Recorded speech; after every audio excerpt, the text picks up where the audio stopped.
Welcome to TNPSC small circles channel. Good morning to everybody. இந்த video என்ன பார்க்கலாம் அப்படின்னா, நமக்கு பிஜிடிஆர்பியில் ஜிகேல பாலிடிக்ஸில் வந்துட்டு நமக்கு ஜுடிஷியரி கொடுத்துருக்காங்க.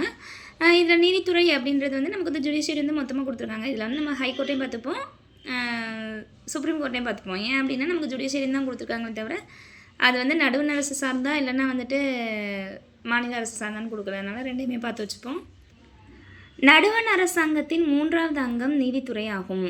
இதில் வந்துட்டு சென்ட்ரல் கவர்மெண்ட்டோட 3rd ஆர்கன் எது அப்படின்னா ஜுடிஷியரின்னு சொல்கிறாங்க. இது வந்து எக்ஸாம் பாயிண்ட் ஆஃப் வியூவில் உள்ள கொஷின்னு. அப்போ 3வது அங்கம் எதுன்னு கேட்டாங்கன்னா நீதித்துறை.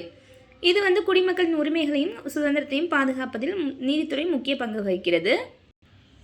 அடுத்து இந்த கொஷினுமே இம்பார்ட்டன்ட் தான். இந்திய அரசியலமைப்பு சட்டத்தின் பாதுகாவலன் உச்சநீதிமன்றம் அப்படின்னு சொல்கிறாங்க.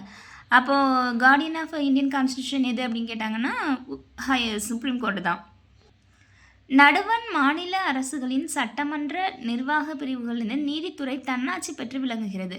அப்போ வந்துட்டு இந்த பார்லிமெண்ட்லேருந்து சட்டமன்றத்துலேருந்துனா வந்து இது வந்து விலகிருக்கு. அவங்கள பார்லிமெண்ட்லாம் இவங்க வந்து கட்டுப்படுத்த முடியாது. அப்போ இவங்க வந்து தன்னாட்சியாக தனக்குன்னே ஒரு அதிகாரம் பெற்று இவங்க வந்து அட்டானமஸாக இருக்காங்க அப்படின்னு சொல்கிறாங்க. இவங்கள வந்து பார்லிமெண்ட்லாம் கட்டுப்படுத்த முடியாது.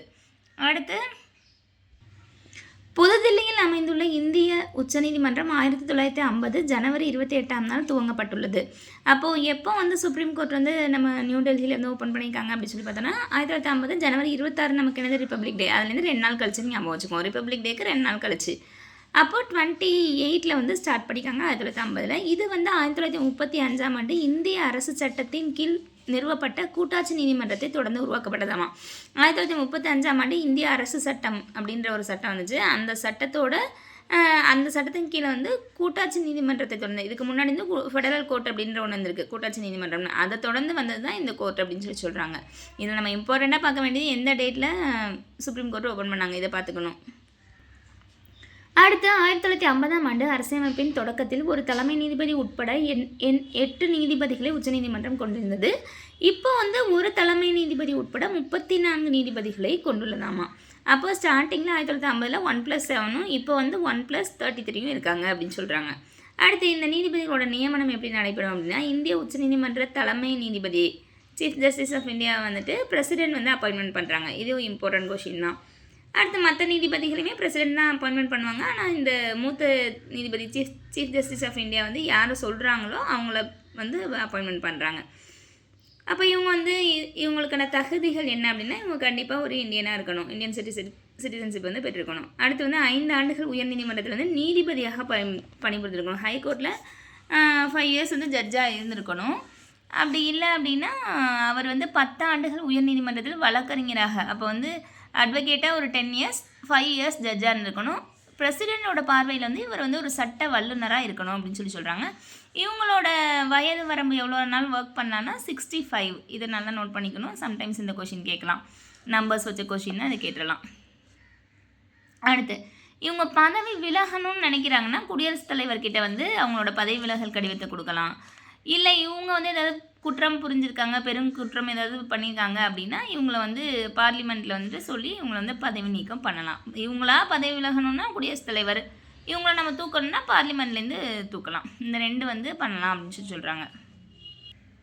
இதெல்லாம் நமக்கு தேவையில்லை, இந்த அளவுக்குலாம் நமக்கு கொடுக்க மாட்டாங்க. இருந்தாலும் என்ன இருக்குது அப்படின்றத சொல்கிறேன். தனக்கே உரிய நீதி வரையறை. இப்போ சுப்ரீம் கோர்ட்டுக்கு ஸ்ட்ரைட்டாக நம்ம போனோம் அப்படின்னா அதாவது சுப்ரீம் கோர்ட்டுக்குன்னு உள்ள கேசஸ் எதாவது எடுப்பாங்க அப்படின்னா நம்மளோட இந்திய அரசுக்கும் நம்ம ஸ்டேட்டுக்கும் நமக்கும் இப்போ தமிழ்நாடுக்கும் இந்திய கவர்மெண்ட்டுக்கும் ஏதாவது ஒரு பிரச்சனை அப்படின்னா அவங்க 2 பேரும் கேஸ் போட்டிருக்காங்க.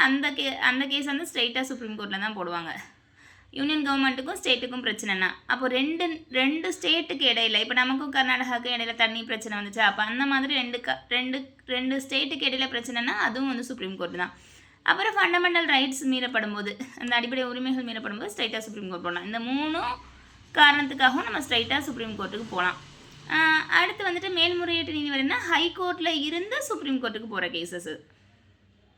இந்த மேலே உள்ளதெல்லாம் ஸ்ட்ரைட்டாக சுப்ரீம் கோர்ட்டுக்கு போகிறது. அதாவது யூனியன் கவர்மெண்ட்டுக்கும் ஸ்டேட்டுக்கும் இடையில பிரச்சனை இருந்தால், இல்லை 2 ஸ்டேட்டுக்கு இடையில பிரச்சனை இருந்தால், இல்லை ஃபண்டமெண்டல் ரைட்ஸ் மீறப்படும் போது, இந்த 3 வந்து ரீசன்க்காகவும் ஸ்ட்ரைட்டாக சுப்ரீம் கோர்ட் போகலாம். மேல்முறையீட்டு நீதிமன்றம்னா ஹைகோர்ட்டில் ஒரு பிரச்சனையை தீர்க்க முடியலைன்னா அது சுப்ரீம் கோர்ட்டுக்கு கொண்டு போகிறாங்கல்ல அது. இப்போ ஹைகோர்ட்லேருந்து ஸ்ட்ரைட்டாக நம்ம வந்து சுப்ரீம் கோர்ட்டுக்கு ஒரு கேஸை கொண்டு போக முடியுமா அப்படின்னா முடியாது. ஏன் அப்படின்னா ஹைகோர்ட்டில் வந்து மேலும் சட்ட விளக்கம் தேவை என உயர்நீதிமன்ற சான்றிதழ் ஹைகோர்ட்டில் வந்து இந்த கேஸ்க்கு மேலும் சட்ட விளக்கம் தேவை அப்படின்னு ஒரு சர்டிஃபிகேட் கொடுத்தா தான் நம்ம வந்து அதை கொண்டு போய் சுப்ரீம் கோர்ட்டில் ஃபைல் பண்ண முடியும். அடுத்து குடியரசுத் தலைவருக்கு ஏதாவது எந்த விஷயத்துலையாவது கொஞ்சம் டவுட் இருக்குது, அதை பற்றின ஒரு விளக்கம் தேவை அப்படின்னா அதுக்கும் வந்துட்டு இந்த கோர்ட்டை வந்து அணுகலாம். சுப்ரீம் கோர்ட்டில் வந்து எனக்கு இந்த விஷயத்தில் வந்து விளக்கம் தேவை, கொஞ்சம் கேதர் பண்ணி சொல்லுங்கன்னா அவங்க சொல்லுவாங்க. மற்றபடி இதெல்லாம் இந்த அளவுக்குலாம் நமக்கு தேவையில்லை. அவ்வளோதான் நமக்கு வந்துட்டு இந்த லெசனில் இருக்குது. இதுக்கடுத்து மாநில அரசில் வந்துட்டு நம்ம ஹைகோர்ட்டை பற்றியும் ஒரு தடவை பார்த்துக்கலாம். ஏன்னா வந்து அவங்க சுப்ரீம் கோர்ட்டு ஹைகோர்ட்டுன்னு பிரித்து கொடுக்கல, ஜுடிஷியரின்னு தான் கொடுத்துருக்காங்க. அதனால் நம்ம இதையும் பார்த்துப்போம், அதையும் பார்த்துப்போம்.